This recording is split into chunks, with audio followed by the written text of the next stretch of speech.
নমস্কার, আমি নিত্যানন্দ সূত্রধর, সহকারী প্রধান শিক্ষক, North Bengal paper mills high school, Pakshi, Pabna. আমি আজকে এসেছি অষ্টম শ্রেণীর গণিত অনুশীলনী 2.1-এর 18 এবং 19 নং প্রশ্নের সমাধান নিয়ে। তো 18 নম্বর প্রশ্নে কী বলছে একটু দেখা যাক। জামিল সাহেব পেনশনের টাকা পেয়ে 10 লাখ টাকা 3 মাস অন্তর মুনাফা ভিত্তিক 5 বছর মেয়াদী পেনশন সঞ্চয়পত্র কিনলেন। বার্ষিক মুনাফা 12% হলে তিনি প্রথম কিস্তি অর্থাৎ প্রথম 3 মাস পর কত মুনাফা পাবেন? তাহলে মূলধন পি ইজিক্যাল টু কত? 10 লাখ টাকা। মুনাফার হার আর ইজিক্যাল টু 12%, আর সময় এন ইজিক্যাল টু 3 মাস। আমরা দেখি কিভাবে করা যায়। এখানে মূলধন পি ইজিক্যাল টু 10 লক্ষ টাকা, 10 লক্ষ টাকা লিখলাম। বার্ষিক মুনাফা আর ইজিক্যাল টু 12%, 12% মানে 12/100। আমি 4 দিয়ে যদি কাটি, 3 4 12, 4 25 100, 3/25। এরপরে সময় এন ইজিক্যাল টু 3 মাস। তো 3 মাসকে বছর বানালে 12 দিয়ে ভাগ দিতে হয়, তাহলে 3 ভাগ 12, 3/12, 3 দিয়ে কাটলে পরে 3 অক্ষে 3, 3 4 12, 1/4 বছর। মুনাফা আই ইজিক্যাল টু হোয়াট? আমরা জানি I is equal to P R N. তো পি মানে হচ্ছে 10 লক্ষ, আর মানে 3/25, আর এন মানে 1/4। 25 দিয়ে 10 লক্ষকে কাটলে 40,000, আর 60 দিয়ে 40,000 কাটলে 10,000, 3 দিয়ে 10,000কে গুণ করলে 30,000। তাহলে আমরা জামিল সাহেব 3 মাস পর 30,000 টাকা পাবেন। পরে আসছি 19 নম্বর অঙ্কে। 19 নম্বর অঙ্কে কী বলছে? একজন ফল ব্যবসায়ী যশোর থেকে 36 টাকায় 12টি দরে কিছু সংখ্যক এবং কুষ্টিয়া থেকে 36 টাকায় 18 দরে সমান সংখ্যক কলা খরিদ করলো। তিনি 36 টাকায় 15টি দরে তা বিক্রয় করলেন। ক নম্বর প্রশ্ন, ব্যবসায়ী যশোর থেকে প্রতি 100 কলা কী দরে ক্রয় করেছিলেন? তাহলে যশোর থেকে প্রতি 100 কলা কী দরে ক্রয় করেছিলেন, ক নম্বরে এটা আমরা বের করব। তো যশোর থেকে 12টি কলা কিনছে কত টাকায়? 36 টাকায়। তাহলে আমরা লিখি, যশোর থেকে 12টি কলার ক্রয় মূল্য কত? 36 টাকা। একটা কলার ক্রয় মূল্য 36/12 টাকা। তাহলে 100টা কলার ক্রয় মূল্য 36 গুণন 100/12, 12 দিয়ে 36 কাটলে 3 12 36, 3-এর সাথে 100 গুণ করলে 300 টাকা। তাহলে উত্তর, যশোর থেকে প্রতি 100 কলার ক্রয় মূল্য 300 টাকা। এরপরে খ নম্বর প্রশ্নে কি বলছে? খ নম্বর প্রশ্নে বলছে যে সবগুলো কলা বিক্রয় করলে শতকরা কত লাভ বা ক্ষতি হবে। এখানে কিন্তু কলার সংখ্যা উল্লেখ নেই। তো যেহেতু যশোর থেকে 100টা কলা কিনেছিল, আমরা ধরে নেব কুষ্টিয়া থেকেও 100 কলা কিনেছিল। আসি তাহলে ক থেকে পাই, যশোর থেকে 100টি কলা কিনেছিল 300 টাকায়। আচ্ছা, কুষ্টিয়া থেকে 18টি কলার ক্রয় মূল্য কত? 36 টাকা। একটা কলার ক্রয় মূল্য কত? 36/18। 100টা কলার ক্রয় মূল্য 36 গুণন 100/18, 18 2 36, 100কে 2 দিয়ে গুণ করলে 200 টাকা। তাহলে মোট কলা আমার কত? 100 যোগ 100, 200টা। আর মোট ক্রয় মূল্য কত? 300 যোগ 200, 500। তাহলে কলা কিনছিল কয়টা? 200টা, আর ক্রয় মূল্য কত? 500 টাকা। এখন 15টা কলা আবার বিক্রয় করছে কত? 36 টাকায়। তাহলে একটা কলা বিক্রয় করছে 36/15 টাকায়। তাহলে 200টা কিনছিলাম যেহেতু, তাহলে 200 টাকা কলা কত টাকায় বিক্রি করছে? 36 গুণন 200 ডিভাইডেড বাই 15। 3 5 15, 45 এবং 200, আর 3 দিয়ে 36 কাটলে 12।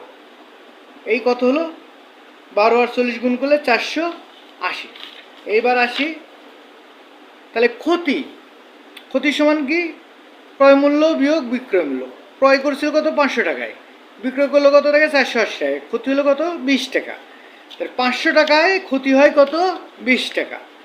1 টাকায় ক্ষতি হয় তাহলে 20/500, আর 100 টাকায় ক্ষতি হয় 20 গুণন 100/500। এই শূন্য এই শূন্য এই শূন্য শূন্য কাটলে কত থাকে? 5। অথবা 100 দিয়ে 500কে ভাগ করলে 5 থাকে, 5 দিয়ে 20কে কাটলে 4 হয়, সমান সমান 4 টাকা। তাহলে উত্তর ক্ষতি 4%। এবার গ নম্বর অঙ্কে আসবো। গ নম্বর অঙ্কে বলছে 25% লাভ করতে চাইলে প্রতি হালি কলা কী দরে বিক্রয় করতে হবে? 1 হালি কলা, 1 হালি মানে 4টা। তা খ থেকে পাইছি কি 200টি কলার ক্রয় মূল্য 500 টাকা, তাহলে একটা কলার ক্রয় মূল্য 500 বাই 200 টাকা, আর 4টে কলার ক্রয় মূল্য 500 গুণন 4 ভাগ 200। দেখো এই শূন্য এই শূন্য এই শূন্য এই শূন্য কাটলো, 4 1 2 দিয়ে কাটলে 2, 5কে 2 দিয়ে গুনলে 2 দিয়ে গুণ করলে 10 টাকা, তাহলে 4টার কলার ক্রয় মূল্য কত হলো 10 টাকা। তো 25% লাভে বিক্রয় মূল্য কত, 100 যোগ 25 125 টাকা। ক্রয় মূল্য 100 টাকা হলে বিক্রয় মূল্য কত 125 টাকা। 1 টাকা হলে 125 বাই 100, আর 10 টাকা হলে 125 গুণন 10 বাই 100। এখানে এই শূন্য আর এই শূন্য কেটে দিলাম, তাহলে 125কে 10 দিয়ে ভাগ দিলে 12.5। উত্তর, প্রতি হালি কলার বিক্রয় মূল্য 12.5 টাকা। তো আমার ক্লাস এখানেই শেষ। আমার ক্লাসটা যদি ভালো লাগে সবাই লাইক কমেন্ট শেয়ার ও সাবস্ক্রাইব করে পাশে থাকো। ধন্যবাদ সবাইকে। নমস্কার, আমি নিত্যানন্দ সূত্রধর, সহকারী প্রধান শিক্ষক, North Bengal Paper Mills High School. আমি আজকে এসেছি অষ্টম শ্রেণী গণিত 2.1-এর 1 থেকে 5 পর্যন্ত সমস্যার সমাধান নিয়ে। তো প্রথমে আসছে 1 নম্বর অঙ্ক। একটি পণ্যদ্রব্য বিক্রয় করে পাইকারি বিক্রেতা 20% এবং খুচরা বিক্রেতার 20% লাভ হয়। দ্রব্যটির খুচরা বিক্রয় মূল্য 576 টাকা হয়, তবে পাইকারি বিক্রেতার ক্রয় মূল্য কত? এখন এখানে দেখা যাচ্ছে পাইকারি বিক্রেতা খুচরা বিক্রেতা উভয় 20% লাভ হয়। তাহলে আমরা লিখতে পারি যে 20% লাভে খুচরা বিক্রেতার বিক্রয় মূল্য 100 যোগ 20 120 টাকা। খুচরা বিক্রেতার বিক্রয় মূল্য 120 টাকা হলে ক্রয় মূল্য 100 টাকা। খুচরা বিক্রেতার বিক্রয় মূল্য 1 টাকা হলে ক্রয় মূল্য 100 বাই 120। আর খুচরা বিক্রেতার বিক্রয় মূল্য কত ছিল 576। 576 টাকা হলে ক্রয় মূল্য 100 গুণন 576 বাই 120। এই শূন্য আর এই শূন্য কেটে গেল, 12 দিয়ে 576কে কাটলে 48 হয়। 48 10কে 480, অর্থাৎ পাইকারি বিক্রেতার বিক্রয় মূল্য 480 টাকা।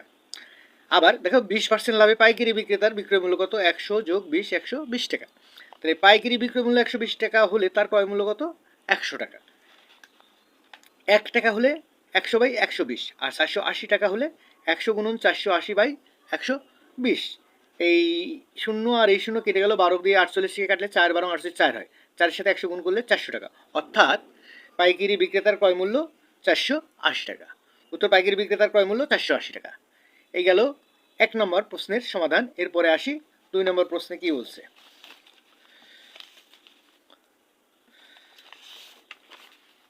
2 নম্বর প্রশ্ন বলছে যে একজন দোকানদার কিছু ডাল 2375 টাকায় বিক্রয় করায় তার 5% ক্ষতি হলো। ওই ডাল কত টাকায় বিক্রি করলে 6% লাভ হবে? 2375 টাকায় বিক্রি করলে 5% ক্ষতি হয়, আর কত টাকায় বিক্রি করলে 6% লাভ হবে? আমরা মনে করি ডালের ক্রয় মূল্য 100 টাকা। মনে করি ডালের ক্রয় মূল্য 100 টাকা, 5% ক্ষতিতে বিক্রয় মূল্য 100 বিয়োগ 5 95 টাকা। 6% লাভের বিক্রয় মূল্য 100 যোগ 6 106 টাকা। তাহলে এই 95 টাকা দ্রব্য বিক্রয় করতে হবে কত টাকায়, 106 টাকায়। তাহলে লিখি 95 টাকা দ্রব্য বিক্রয় করতে হবে 106 টাকায়। 1 টাকা দ্রব্য বিক্রয় করতে হবে 106 বাই 95। 2375 টাকা দ্রব্য বিক্রয় করতে হবে 106 গুণ 2375 ডিভাইডেড বাই 95। 95 আর 2375 কাটলে 25 হয়। 25কে 106 দিয়ে গুণ করলে 2650 টাকা হয়। তাহলে উত্তর 2650 টাকা। এরপরে আসি 3 নম্বর অঙ্কে। 3 নম্বর অঙ্কে কি বলছে, 30 টাকায় 10টি দরে ও 15টি দরে সমান সংখ্যক কলা ক্রয় করে সবগুলো কলা 30 টাকায় 12টি দরে বিক্রয় করলে শতকরা কত লাভ বা ক্ষতি হবে? মানে 30 টাকায় 10টি কিনছে, আবার 30 টাকায় 15টি কিনছে, আবার 30 টাকায় কত 12টি বিক্রি করছে। তা আমরা আসি অঙ্কে যে 10টি কলার ক্রয় মূল্য কত, 30 টাকা। একটা কলার ক্রয় মূল্য কত, 30 বাই 10 3 টাকা কাটাকাটি করে। আবার 15টি কলার ক্রয় মূল্য 30 টাকা। একটা কলার ক্রয় মূল্য 30 ভাগ 15, 15 দুগুণ 30, 15 দিয়ে 30কে কাটলে 2, তাহলে 2 টাকা। আমার মোট কয়টা কলা হচ্ছে, এখানে একটা আর এখানে একটা, 1 যোগ 1 2টি কলা। দাম কত হচ্ছে, 3 যোগ 2 5 টাকা। তাহলে 1 যোগ 1 2টি কলার ক্রয় মূল্য 3 যোগ 2 5 টাকা। একটা কলার ক্রয় মূল্য 5 বাই 2 টাকা। আমার বিক্রয় করছে কতটা কলা, 12টা কলা। তাহলে 12টা কলার ক্রয় মূল্য দেখি, 12টি কলার ক্রয় মূল্য 5 গুণন 12 বাই 2, 2 দিয়ে 12 কাটলে 6, 6 দুগুণ 12, 5 6 30। তাহলে এখানে ক্রয় মূল্য আর বিক্রয় মূল্য কি সমান, ক্রয় মূল্য সমান বিক্রয় মূল্য, সুতরাং লাভ বা ক্ষতি কিছুই হবে না। এই গেল 3 নম্বর অঙ্ক।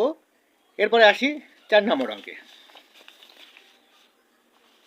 4 নম্বর অঙ্কে কি বলছে যে বার্ষিক শতকরা মুনাফার হার 10 টাকা 50 পয়সা, মানে 10.50 হলে 2000 টাকায় 5 বছরের মুনাফা কত? আমরা আসি, দেখো এখানে মুনাফার হার 10 টাকা 50 পয়সা, অর্থাৎ আর ইজিক্যাল 10 টাকা 50 ভাগ 100, পি ইজিক্যাল টু কত, 2000 টাকা, সময় এন ইজিক্যাল টু কত 5 বছর। মুনাফা আই ইজিক্যাল টু কত? আমরা জানি I is equal to P R N. P সমান কত? 2000, আর আর সমান কত? 10.50/100 গুণন সময় সমান কত? 5। এখন এই 0000 কাটে গেল। এখন 20কে 10.50 এবং 5 দিয়ে গুণ করলে 1050 টাকা আছে। উত্তর মুনাফা 1050 টাকা। এই গেল 4 নম্বর অঙ্ক। এরপরে 5 নম্বর অঙ্কে আসি। 5 নম্বর অঙ্কে কি বলছে? বার্ষিক মুনাফা শতকরা 10 টাকা থেকে কমে 8 টাকা। 10 টাকা ছিল আগে, পরে 8 টাকা হলো মুনাফাটা। কারণ 30,000 টাকা 3 বছরে মুনাফা কত কম হবে? তাহলে মুনাফা কমে, শতকরা মুনাফা কমে 10 বিভাগ 2 টাকা। তার মানে আর ইজিক্যাল টু 2/100। আর ইজিক্যাল টু 2/100। মূলধন পি ইজিক্যাল টু 3,000 টাকা। সময় এন ইজিক্যাল টু 3 বছর।